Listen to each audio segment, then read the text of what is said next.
Okay, here we go, round two. We're going to talk about the quadrilateral family tree. A quadrilateral is a shape. It has four sides, four angles. So I have an example here of four shapes. And we're going to start at the top here with a parallelogram. A parallelogram has opposite sides congruent. Congruent means the same. So it has opposite sides congruent, opposite sides congruent. And then opposite sides are also parallel. So to make it a parallelogram,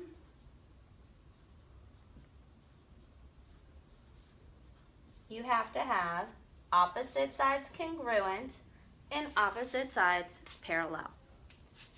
All four of these shapes fit under a parallelogram, and that's because all four of these shapes have opposite sides congruent and opposite sides parallel.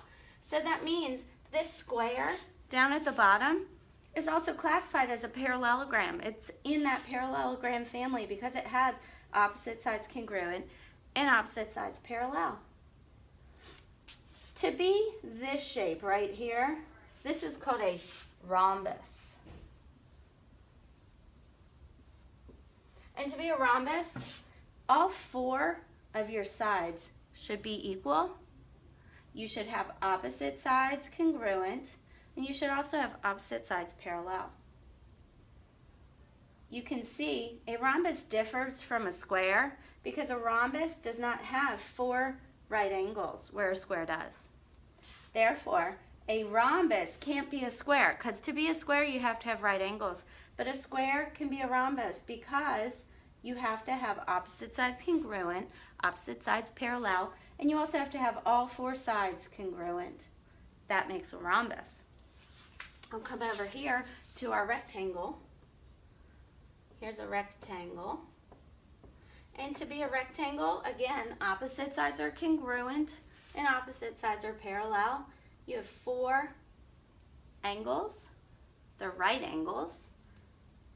And then your opposite sides must be congruent with each other.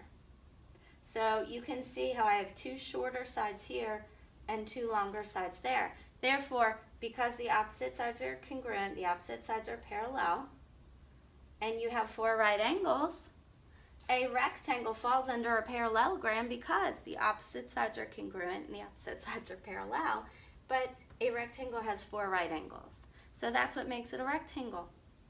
Finally, we have a square. Your square, you've known your square for a long, long time. The square has opposite sides congruent, opposite sides parallel. All four sides are congruent, and it has four 90-degree angles, so four right angles. So this is our sweet little quadrilateral tree. But off to the side, there is a guy that doesn't fit under a parallelogram because to be a parallelogram you have to have two sets of parallel sides. So over here off to the side we've got this fun little friend. You've seen him before. And this guy just has parallel sides. So you can see it has one set of parallel sides. We call this a trapezoid. And a trapezoid does not fit in the parallelogram family, but he does fit with a quadrilateral because he has four sides and four angles. A trapezoid just has one set of parallel sides. You can also see this trapezoid. This is probably one you've seen more of. And you can see both of these are trapezoid because they have one set of parallel sides. They run like that. So this is our quadrilateral family, our shapes that have four sides and four angles. And you need to know the definitions for each term. We'll fill those in your interactive notebooks. See you later.